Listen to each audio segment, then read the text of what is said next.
Hello everyone, teachers academy group के YouTube channel में आप सभी का फिर से एक बार स्वागत है। तो गाइस, इस सेशन में हम लोग चर्चा करने वाले हैं आपके सीटेट के ऑफिशियल सिलेबस के अकॉर्डिंग टॉपिक नंबर 20 यानी टॉपिक नंबर 20 संज्ञान तथा संवेग का जो भी प्रीवियस ईयर का क्वेश्चन 2011 से लेकर के 2016 तक के एग्जाम में पूछा गया है, वहां तक के सभी क्वेश्चंस का इस सीरीज में हम लोग डिस्कशन करने वाले हैं, वो भी संपूर्ण व्याख्या के साथ। तो दोस्तों ध्यान से सुनिएगा, क्योंकि 17 में आपका एग्जाम हुआ नहीं है और बात आती है 18-19 का।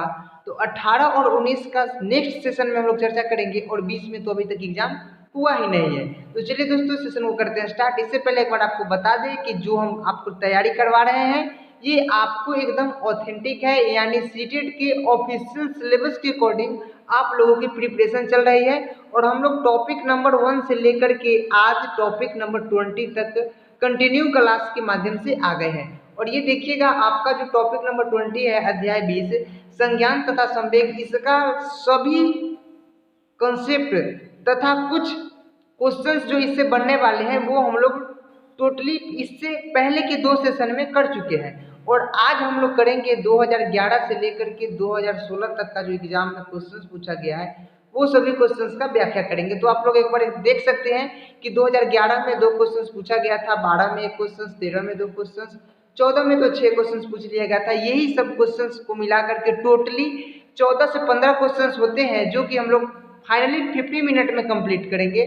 तो आप लोग साथ में कॉपी पेन जरूर रखेंगे। अगर साउंड क्लियर है तो ये टाइप करके सेशन को करते हैं स्टार्ट। और जो स्टूडेंट नए होंगे वो चैनल को सब्सक्राइब करके वीडियो को लाइक शेयर जरूर कीजिएगा। तो चलिए, आज के सेशन का फर्स्ट क्वेश्चन आपके डिस्प्ले पे, और ये जो क्वेश्चन है आपका जून 2011 का क्वेश्चन है। इस क्वेश्चन का आंसर आपको करना है। क्वेश्चन क्या है, ध्यान से सुनना है पहले, कि वह कौन सा स्थान है जहां बच्चे के संज्ञानात्मक विकास को सबसे बेहतर तरीके से परिभाषित किया जा सकता है। बताइए, संज्ञानात्मक विकास, संज्ञान का मतलब आप अगर दुनिया के कोई भी काम करते हैं उसमें आप अपने नॉलेज का यूज करते हैं, तो नॉलेज को यूज करके जो भी काम किया जाता है वो सभी संज्ञानात्मक विकास के क्षेत्र, संज्ञानात्मक विकास के क्षेत्र का ही एक हिस्सा है। ठीक है जी, क्योंकि संज्ञान का मतलब ही होता है ज्ञान, नॉलेज से। तो आपकी नॉलेज को सबसे बेहतर तरीके से परिभाषित कहाँ पे किया जा सकता है? असेंबली हॉल में, घर में, खेल के मैदान में, या विद्यालय एवं कक्षा का पर्यावरण। 25 नंबर क्वेश्चन का आंसर करना है आपको। सबसे पहले आंसर करिए, जल्द से जल्द आंसर कीजिए। आंसर फटाक से करना है आप लोगों को गाइस।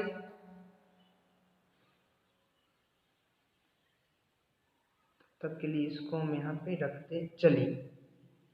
आंसर करेंगे, देखिए, खेल के मैदान में अगर किसी बच्चे को ले जाकर के उसका जांच किया जाए, यानी उसके ज्ञान को अगर डिफाइन किया जाए, तो केवल खेल के मैदान में होता क्या है कि ज्यादातर वहाँ पे उसका हम लोग शारीरिक विकास को ध्यान में रख करके उसको परिभाषित करेंगे कि ये क्रिकेटर है, ये इस प्रकार का शॉट खेल सकता है। लेकिन संज्ञान में केवल शारीरिक विकास नहीं आता है, सभी पक्षों को शामिल किया गया है संज्ञानात्मक विकास में।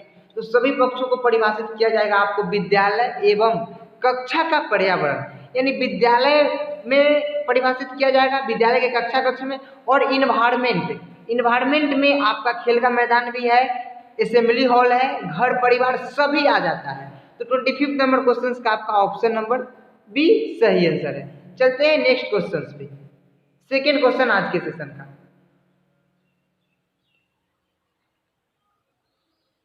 चलिए आंसर कीजिएगा।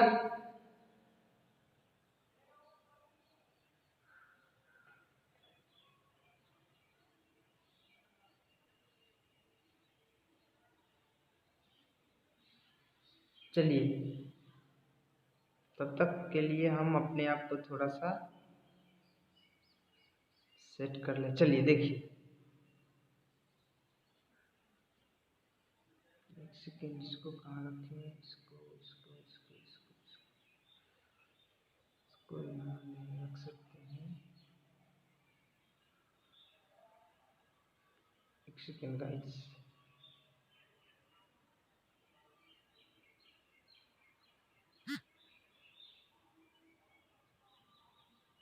चलिए चलिए तो आंसर कीजिएगा। देखिए ये जून 2011 का क्वेश्चन, मन का मानचित्रण संबंधित है बोझ समझ बढ़ाने की तकनीक से, साहसिक कार्यों की क्रिया योजना से, मन का चित्र बनाने से, या मन की क्रियाशीलता पर अनुसंधान से। आंसर कीजिए जल्द से 26 नंबर क्वेश्चन का।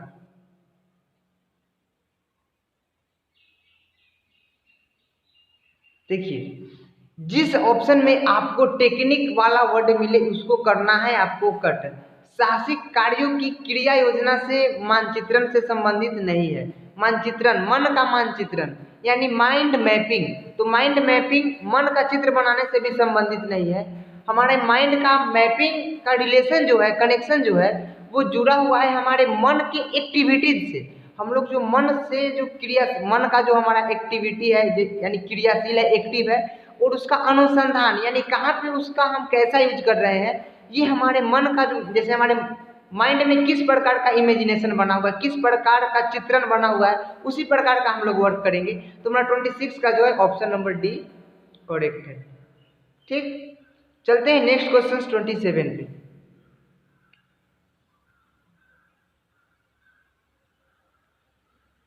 चलिए 27 नंबर क्वेश्चन, ये जनवरी 2012 में पूछा गया है कि जब बच्चे की दादी उसे उसकी माँ की गोद से ले लेता है तो बच्चा रोने लगता है।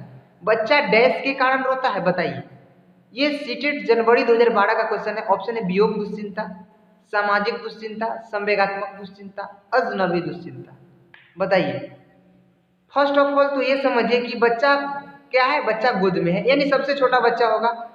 तो जब बच्चा गोद में है तो उसे वियोग दुश्चिंता का क्या नॉलेज हो जाएगा, सामाजिक दुश्चिंता का क्या नॉलेज हो जाएगा, कौन दूसरा है कौन अपना है, ये बहुत कम उसके पास नॉलेज होता है। सबसे ज्यादा जैसे देखिए संवेगात्मक दुश्चिंता जो है, इस क्वेश्चन का ऑप्शन करेक्ट है।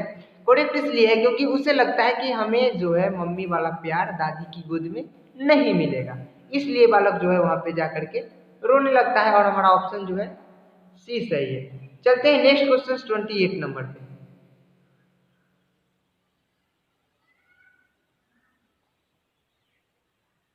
चलिए आंसर कीजिए।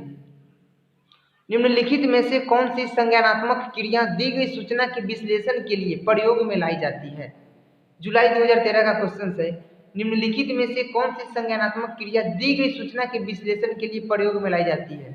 ऑप्शन है 1 वर्णन करना, ऑप्शन बी है पहचान करना, ऑप्शन सी है अंतर करना, और ऑप्शन डी है वर्गीकृत करना। क्या होगा, ऑप्शन चूज कीजिए। देखिए क्वेश्चन है संज्ञानात्मक क्रिया की दी गई सूचना में क्या करना है, विश्लेषण। तो विश्लेषण करने के लिए क्या करना होगा, वर्णन तो हम लोग कर नहीं सकते हैं, तो ऑप्शन डी तो हमारा ऐसे ही गलत हो गया। पहचान करके विश्लेषण नहीं कर सकते हैं, वर्गीकृत नहीं, अंतर करके हम लोग विश्लेषित कर सकते हैं, यानी ऑप्शन नंबर सी। चलते हैं नेक्स्ट क्वेश्चन, सेशन को थोड़ा करेंगे फास्ट।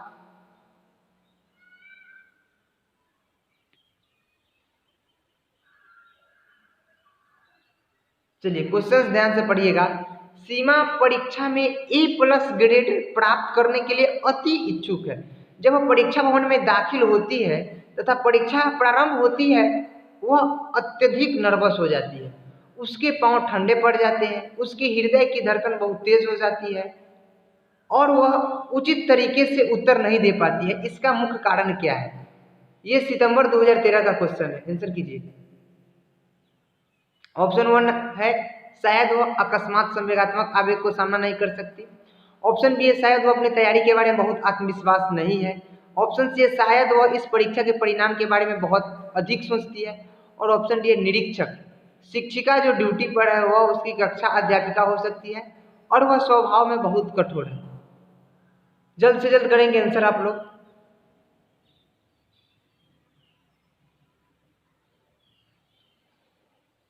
देखिए वो जो है अकस्मात इमोशनल को कंट्रोल नहीं कर पाई, यानी जो उसके सामने जैसे क्वेश्चन आ गया और वो पहले से ही इच्छुक है कि हमें इतना ज़्यादा अंक A+ ग्रेड प्राप्त करना है, तो उसके सामने जो अचानक से जो इमोशन आया उसका वो संवेग का सामना नहीं कर पाई, जिसके कारण उसके हाथ पांव ठंडे पड़ गए।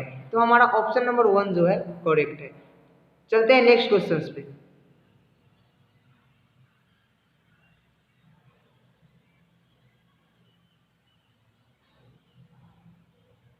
चलिए क्वेश्चन नंबर 13। 14 वर्षीय देविका अपने आप से पृथक स्वनियंत्रित व्यक्ति की भावना को विकसित करने का प्रयास कर रही है। वो विकसित कर रही है, बताइए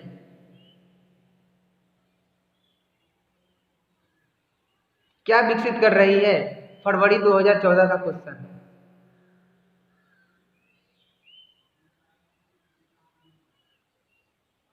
चलिए देखिए, नियमों के प्रति घृणा नहीं, परिपक्वता तो उसमें है नहीं, किशोरावस्थात्मक अकड़पन ये भी नहीं, ये है स्वायत्तता। ठीक है, स्वायत्तता 13th का ऑप्शन नंबर बी।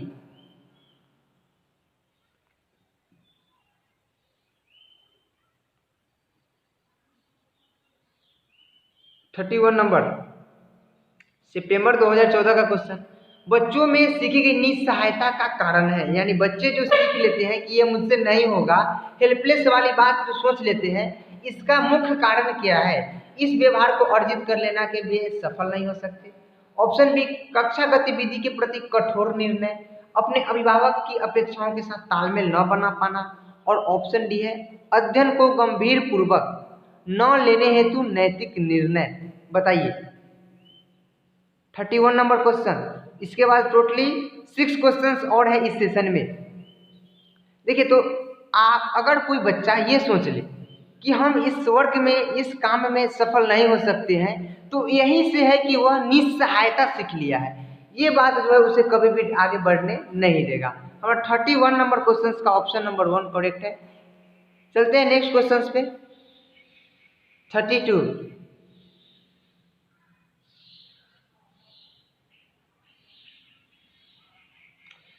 ये क्वेश्चन है, फरवरी 2014 में पूछा जा चुका है।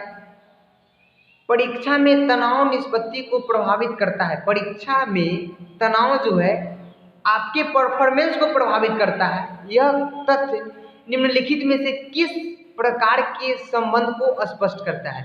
देखिए तनाव खत्म हो जाएगा तो आपका जो परफॉर्मेंस है वो प्रभावित नहीं होगा। ऑप्शन बी गलत। अगर आप अपने परफॉर्मेंस के बारे में चिंतित है तो तनाव कहाँ से आएगा? ये भी ऑप्शन गलत है। देखिए ऑप्शन 1 सही है, संज्ञान भावना। आपका जो नॉलेज का इमोशन जो है वो अगर अच्छा नहीं है तो आप तनाव में आ जाएंगे, तनावपूर्ण हो जाएंगे, और जैसे ही आप तनावपूर्ण होइएगा आपका परफॉर्मेंस खराब हो जाएगा, आपका निष्पत्ति खराब हो जाएगा। 31 का ऑप्शन नंबर 1। चलते हैं 33 नंबर क्वेश्चन पे। अब फरवरी 2014 का यह क्वेश्चन है। परिपक्व विद्यार्थी इस बात में विश्वास करते हैं कि उनके अध्ययन में भावनाओं का कोई स्थान नहीं है। ऐसा तो कोई स्टूडेंट नहीं चाहता है कि हमारे जो हम लोगों का जो लर्निंग है, सीखना जो है, उसमें भावना का कोई स्थान नहीं। ये बात तो बिल्कुल गलत है। ऑप्शन बी है कि अपनी बौद्धिकता के साथ अपने सभी प्रकार के द्वंद्वों को शीघ्र समाधान कर लेता है। बात बिल्कुल सही है, ये भी बात कुछ हद तक सही है। ऑप्शन सी है अपने अध्ययन में कभी कभी भावनाओं की सहायता चाहते हैं, और ऑप्शन डी है कि कठिन परिस्थितियों में भी अध्ययन से विचलित नहीं होते। अब परिपक्व विद्यार्थी का क्या लक्षण है बताइए? वो चाहते हैं कि कभी कभी उनको भी हेल्प मिले, यानी भावनाओं की सीखने के दौरान उनको उनकी भावनाओं में सहायता मिले। 33 का ऑप्शन नंबर सी। चलते हैं नेक्स्ट क्वेश्चन 34 पे।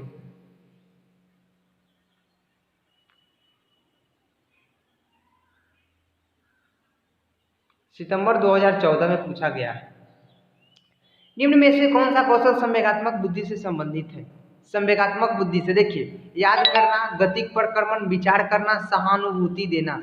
34 नंबर क्वेश्चन का आंसर करेंगे संवेग। देखिए याद करना कोई इमोशन नहीं है, गतिक प्रक्रमण जो है ये भी कोई संवेग नहीं है, विचार करना, विचार विमर्श करना, ये जो है हमारा संज्ञानात्मक है। संवेगात्मक में होता है सहानुभूति देना, सिंपैथी। 34 का ऑप्शन नंबर डी।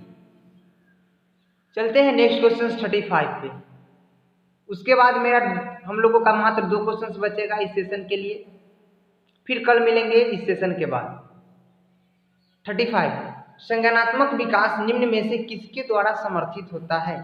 सितंबर 2014 में क्वेश्चन पूछा गया है कि संज्ञानात्मक विकास निम्न में से किसके द्वारा समर्थित होता है? ऑप्शन ए है जितना संभव हो उतनी आवृत्ति से संगत और सुनियोजित परीक्षाओं का आयोजन करना। ऑप्शन बी है उन गतिविधियों को प्रस्तुत करना जो पारंपरिक पद्धतियों को सुदृढ़ बनाती है। ऑप्शन सी है एक समृद्ध और विविधतापूर्ण वातावरण उपलब्ध कराना। ऑप्शन डी है सहयोगात्मक की अपेक्षा व्यक्तिगत गतिविधियों पर अधिक ध्यान केंद्रित करना। 35 का देखिए, एक समृद्ध और विविधतापूर्ण वातावरण उपलब्ध कराना 35 का आपका जो है ऑप्शन नंबर सी करेक्ट है। चलते हैं नेक्स्ट क्वेश्चन पे, मात्र 2 क्वेश्चन और बचे हुए हैं। सितंबर 2015 का यह क्वेश्चन है। बच्चों में ज्ञान की रचना करने और अर्थ का निर्माण करने की क्षमता होती है। इस परिप्रेक्ष्य में एक शिक्षक की भूमिका कैसी होनी चाहिए? व्याख्या वाला ऑप्शन को देखिए, कट कर दीजिए, निर्देश नहीं देना है, तालमेल बैठाना। सुगमकर्ता एनसीएफ 2005 में भी कहा गया है कि शिक्षक एक सुगमकर्ता के रूप में। ठीक, 36 का ऑप्शन नंबर बी। चलते हैं 37 आज के सेशन का लास्ट क्वेश्चन। उसके बाद सेशन को करेंगे एंड। किन्हीं को कोई प्रॉब्लम होगी वीडियो के कमेंट सेक्शन में कमेंट करके हमसे अपने डाउट का खत्म कर सकते हैं डाउट को। देखिए, फरवरी 2016 सीखने वाले के संवेगों से प्रभावित नहीं होता है। ऑप्शन ए तो गलत है। ऑप्शन बी संवेगों से छिन्न संबंध रखता है। ऑप्शन बी भी गलत है। ऑप्शन सी है सीखने वाले के संवेगों से स्वतंत्र होता है, बिल्कुल गलत है। और अभी तक तो आप लोग ऑप्शन नंबर डी को चूज भी कर लिए होंगे, जो बिल्कुल करेक्ट है, ऑप्शन नंबर डी। तो टोटली गाइज अभी के इस सेशन में हम लोग क्वेश्चंस डिस्कशन किए हैं टोटल 12 क्वेश्चन। ठीक, तो आप लोग कमेंट बॉक्स में कमेंट करके बताइएगा कि 12 में आप लोगों ने कितना मार्क्स गेन किया। ठीक, अब किन्हीं को कुछ पूछना है तो पूछ सकते हैं, क्योंकि सेशन को करेंगे एंड। तब तक के लिए बाय बाय, टेक केयर, धन्यवाद। फिर मिलेंगे नेक्स्ट सेशन में।